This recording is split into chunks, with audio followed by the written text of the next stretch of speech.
This is commentary on Isaiah Part 5, F0235, chapters 17 to 21. Chapter 17, beginning in verse 1. An oracle concerning Damascus. Behold, Damascus will cease to be a city, and will become a heap of ruins. Her cities will be deserted forever. They will be for flocks, which will lie down, and none will make them afraid.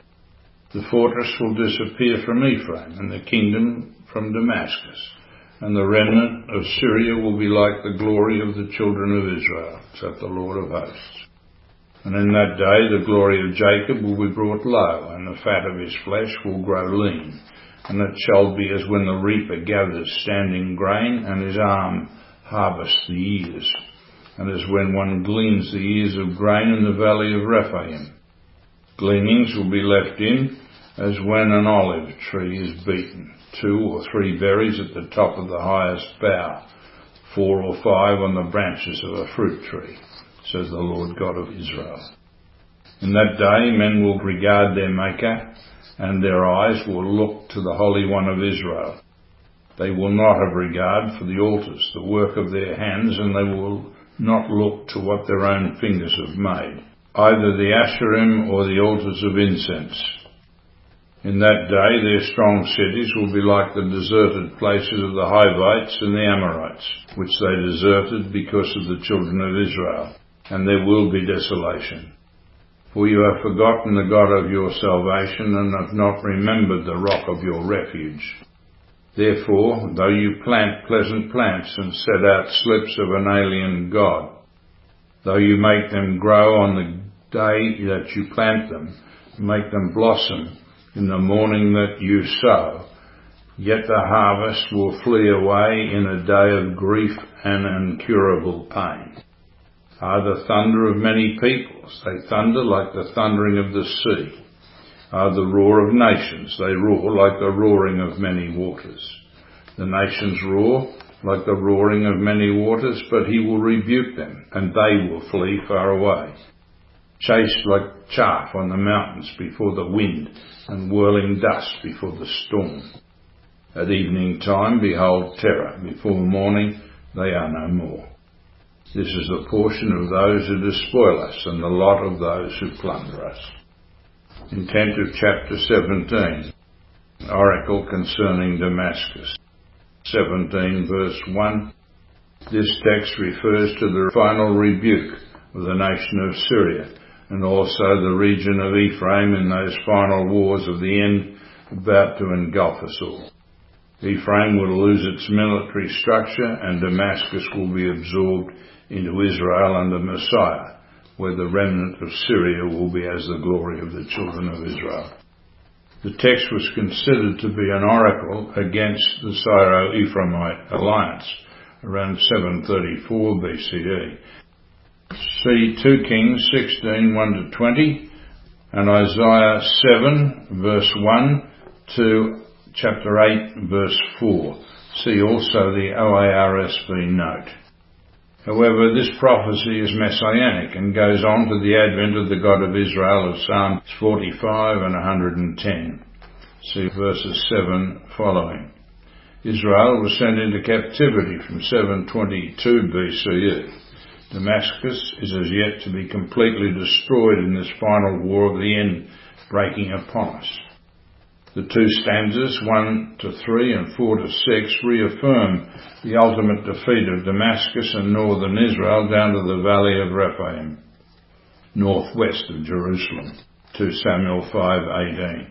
The glory of Israel is at the final restoration of the Messiah, and shows that the remnant of Syria are with them in that restoration. 17 verses 7-11, extermination of idolatry in Greater Israel. 17 verses 7-9. The text refers to the day of the Lord when they regard their Maker and the Holy One of Israel. The text here says plainly that in that day they will turn to God and the Holy One of Israel. 1 verses 29-31. They will reject all the idols of the sun and mystery cults and the Asherim, that is, the sacred wooden poles of the mother goddess.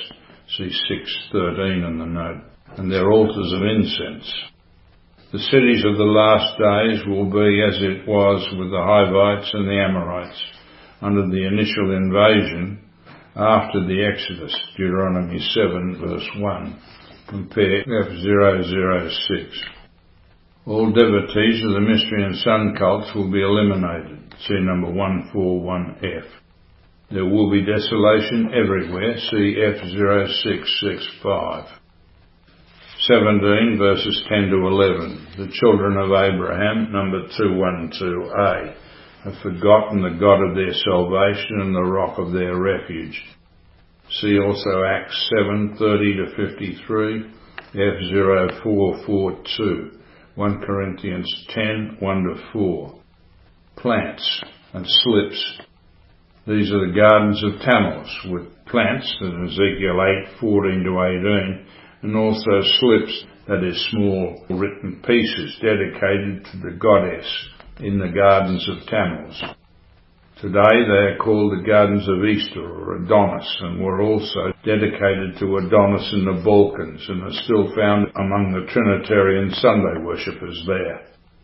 What they plant and do in service of these idols will fail and produce nothing in the long term. 17:12 to 14. The nations will attempt to stop the Messiah, Revelation 19:19. See Numbers 141E, 141E underlined 2, and roar like the thunder of the sea, but they will fail. Messiah will rebuke them, and they will flee far off. Hence terror in the evening, and by morning they are gone. They are in fact destroyed. F0665. Indeed, Assyria's onslaught of 701 BCE was dispelled, but that is not the purpose of this text. Chapter 18, beginning in verse 1. Land of whirring wings, which is beyond the rivers of Ethiopia, which sends ambassadors by the Nile in vessels of papyrus upon the waters. Go, you swift messengers, to a nation tall and smooth, to a people feared near and far, a nation mighty and conquering, whose land the rivers divide. All you inhabitants of the world, you who dwell on the earth, when a signal is raised on the mountains, look. When a trumpet is blown, hear. For thus the Lord said to me, I will quietly look from my dwelling like clear heat in sunshine, like a cloud of dew in the heat of harvest. For before the harvest, when the blossom is over, and the flower becomes a ripening grape, he will cut off the shoots with pruning hooks, and the spreading branches he will hew away. They shall all of them be left to the birds of prey of the mountains and to the beasts of the earth. And the birds of prey will summer upon them, and all the beasts of the earth will winter upon them. At that time gifts will be brought to the Lord of hosts from a people tall and smooth, from a people feared near and far, a nation mighty and conquering, whose land is the rivers divide, to Mount Zion, the place of the name of the Lord of hosts. Intent of chapter 18. Modern scholars attempt to isolate this text to the anti-Assyrian plot by Egypt of 714 BCE. You see, for example, the OARSV note. This text refers to the time of the restoration under Messiah, where all nations will be required to send their representatives to Jerusalem at the Feast of Tabernacles, if they do not keep the Sabbaths, the new moons, and the feasts everywhere. Isaiah 66:23 to 24. They will get no rain in due season and suffer the plagues of Egypt. See Zechariah 14:16 to 21. The text begins with the nations of Africa beyond the Nile that are included in the nations of the last days. The land the rivers divide refers to the Nile and its branches, plural, hence Ethiopia, Abyssinia. 18 verse 3 directs the message to all nations of the world, to all who dwell on the earth. They are told that when a signal is raised on the mountains to look, and when a trumpet is blown to hear. See also Jeremiah 4 verses 15 to 27, F024. 18 verses 5 to 6. Before the final harvest, God says he will cut off the shoots with pruning hooks. The spreading branches he will hew away. Because of the sins and false religion of the people, they will be left to the birds of prey and the beasts of the field. These people that survived the final Holocaust are the holy seed referred to in Isaiah 6:9-13. 18 verse 7 refers to the gifts in offering and tithes, Psalm 161, and tribute that is brought to Jerusalem in Zechariah 14 verses 16-21. Chapter 19, beginning in verse 1. An oracle concerning Egypt. Behold, the Lord is riding on a swift cloud and comes to Egypt, and the idols of Egypt will tremble at his presence.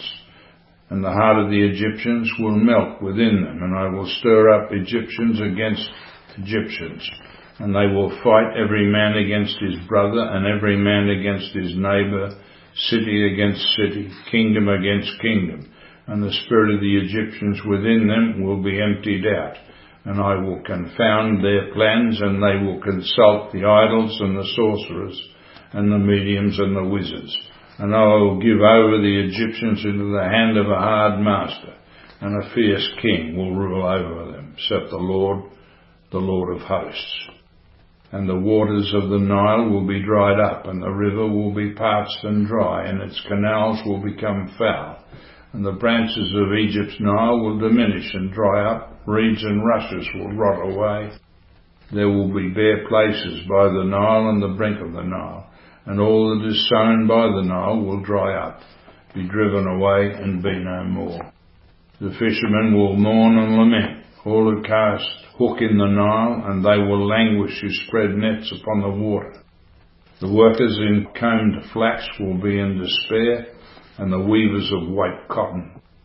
Those who are the pillars of the land will be crushed, and all who work for hire will be grieved. The princes of Zoan are utterly foolish. The wise counselors of Pharaoh give stupid counsel. How can you say to Pharaoh, I am a son of the wise, a son of ancient kings?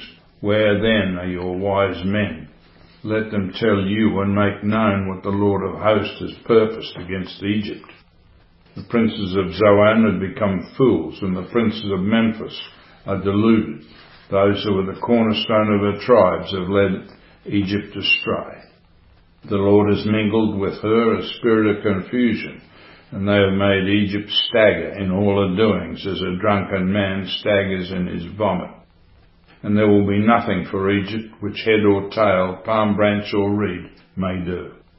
In that day the Egyptians will be like women, and tremble with fear before the hand which the Lord of hosts shakes over them.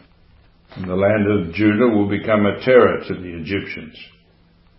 Everyone to whom it is mentioned will fear because of the purpose which the Lord of hosts has purposed against them. In that day there will be 5 cities in the land of Egypt which speak the language of Canaan and swear allegiance to the Lord of hosts. One of these will be called the City of the Sun. In that day there will be an altar to the Lord in the midst of the land of Egypt, and a pillar to the Lord at its border. It will be a sign and a witness to the Lord of hosts in the land of Egypt. When they cry to the Lord because of the oppressors, he will send them a Saviour, and will defend and deliver them. And the Lord will make himself known to the Egyptians, and the Egyptians will know the Lord in that day, and worship with sacrifice and burnt offering, and they will make vows to the Lord and perform them. And the Lord will smite Egypt, smiting and healing, and they will return to the Lord, and he will heed their supplications and heal them. In that day there will be a highway from Egypt to Assyria, and the Assyrians will come into Egypt, and the Egyptian into Assyria, and the Egyptians will worship with the Assyrians. In that day Israel will be the third with Egypt and Assyria, a blessing in the midst of the earth, whom the Lord of hosts has blessed, saying, Blessed be Egypt my people, and Assyria the work of my hands, and Israel my heritage. End of chapter 19. Oracle concerning Egypt. The oracle to Egypt prophesies its future to the Messianic age. See also Ezekiel chapters 29 to 32. God was to send Isaiah to deal with Egypt and to prophesy against them and tell them what was to become of them over the age. This text covers the age overall to the birth of the Messiah and then beyond to the last days. 19 verses 1 to 4. God prophesies the age of civil turbulence in Egypt, which he is to use to reduce them to a weak and downtrodden people due to their idolatry.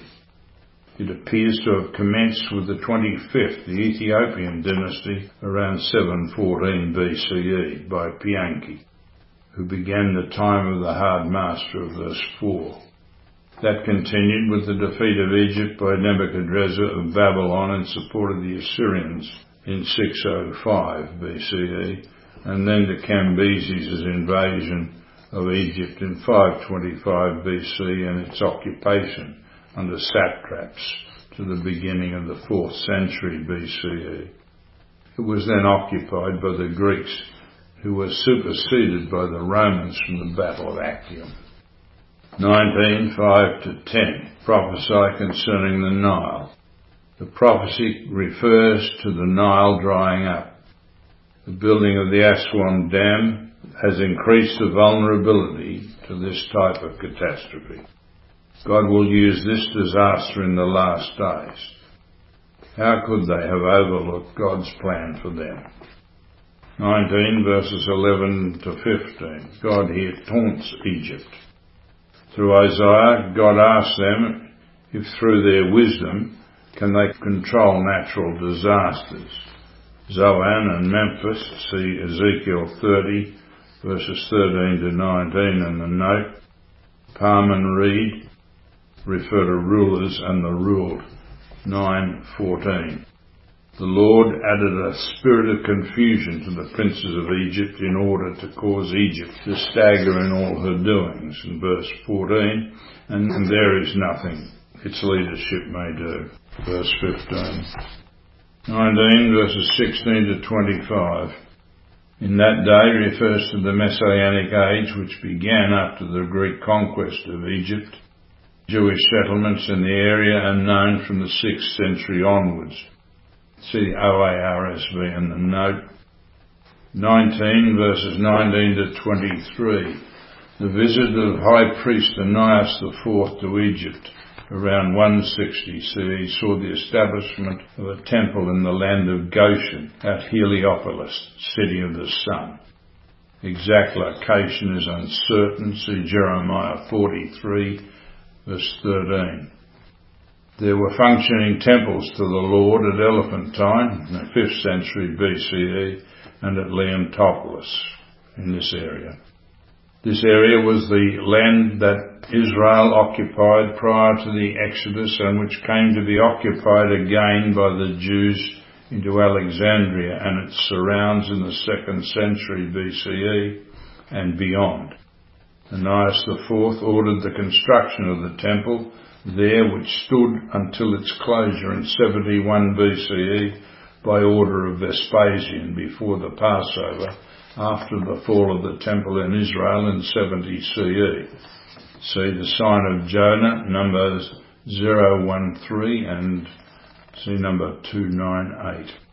The purpose was to be there for the Messiah when he was forced to be taken to Egypt by his parents in 5 BCE in protection from Herod.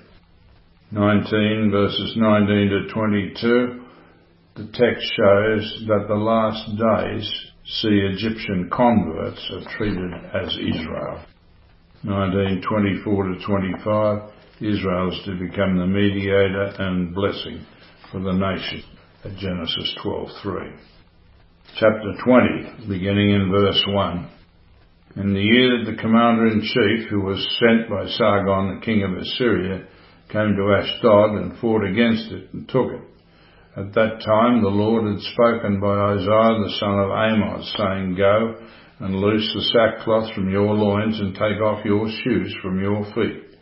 And he had done so, walking naked and barefoot. The Lord said, As my servant Isaiah has walked naked and barefoot for 3 years as a sign and a portent against Egypt and Ethiopia, So shall the king of Assyria lead away the Egyptians captives, and the Ethiopians exiles, both the young and the old, naked and barefoot, with buttocks uncovered, to the shame of Egypt. And then they shall be dismayed and confounded because of Ethiopia, their hope, and of Egypt, their boast. And the inhabitants of this coastland will say in that day, Behold, this is what has happened to those in whom we hoped, and to whom we fled for help, to be delivered from the king of Assyria. And we, how shall we escape? And turn to chapter 20, again against Egypt. Egypt failed to defend a co-conspirator, Ashdod, against Sargon's attack in 711 BCE. Isaiah, naked like a prisoner, warns Egypt of its impending captivity and begins the sequence. 20 verse 2, sackcloth was customarily worn by prophets when uttering prophecy from 2 Kings 1 verse 8 and Zechariah 13 verses 4 to 6. And also in the final phase of the last days in Revelation 11 verse 3. Chapter 21 beginning in verse 1. The oracle concerning the wilderness of the sea. As whirlwinds in the Negeb sweep on, it comes from the desert, from a terrible land. A stern vision is told to me. The plunderer plunders, and the destroyer destroys. Go up, O Elam, lay siege, O Media. All the sighing that she has caused I bring to an end. Therefore my loins are filled with anguish. Pangs have seized me, like the pangs of a woman in travail. I am bowed down so that I cannot hear. I am dismayed so that I cannot see. My mind reels. Horror has appalled me. The twilight I long for has been turned for me into trembling. They prepare the table, they spread the rugs, they eat, they drink. Arise, O princes, oil the shield. For thus the Lord said to me, Go set a watchman. Let him announce what he sees. When he sees riders, horsemen in pairs, riders on asses, riders on camels, let him listen diligently, very diligently. Then he who saw cried, And upon a watchtower I stand, O Lord, continually by day, and at my post I am stationed whole nights. And behold, here come riders, horsemen in pairs. And he answered, Fallen, fallen is Babylon, all the images of the gods. He has shattered to the ground. O my threshed and winnowed one, what I have heard from the Lord of hosts, the God of Israel, I announce to you. The oracle concerning Duma. One is calling to me from Seir. Watchman, what of the night? Watchman, what of the night? The watchman says, Morning comes and also the night, and if you will inquire, come back again. The oracle concerning Arabia. In the thickets of Arabia you will lodge. O caravans of Dedanites, to the thirsty bring water, and meet the fugitive with bread. O inhabitants of the land of Timar, for they have fled from the swords, from the drawn sword, from the bent bow, and from the press of battle.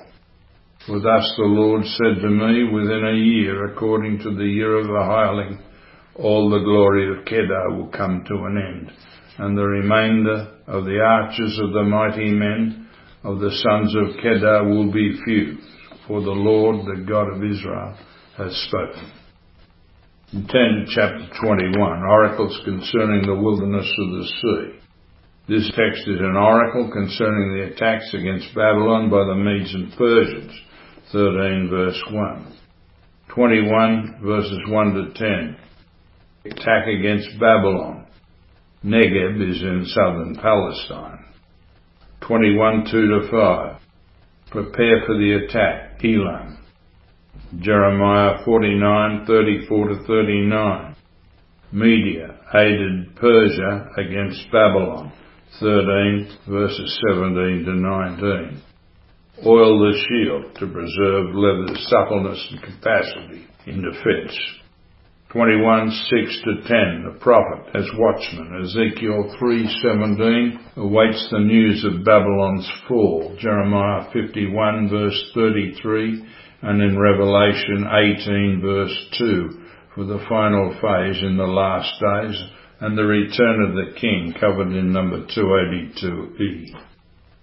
Verse 9, ground, to the underworld of Tartaros as the pit for the demons. Jeremiah 17 verses 12 to 13 and the note. It symbolises the Babylonian system under Satan being sent to the pit. F0664 and 5. 21 verses 11 to 12.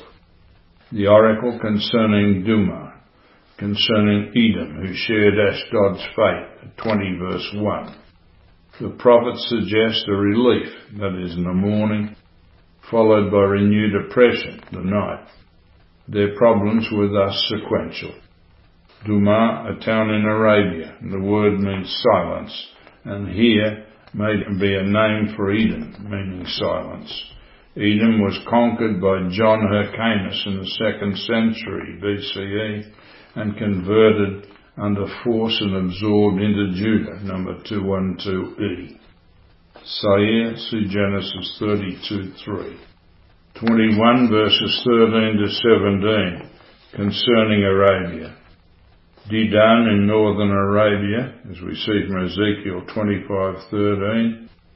Timar is an oasis in northwestern Arabia, Jeremiah 25 verse 23. And Kedar is in northern Arabia.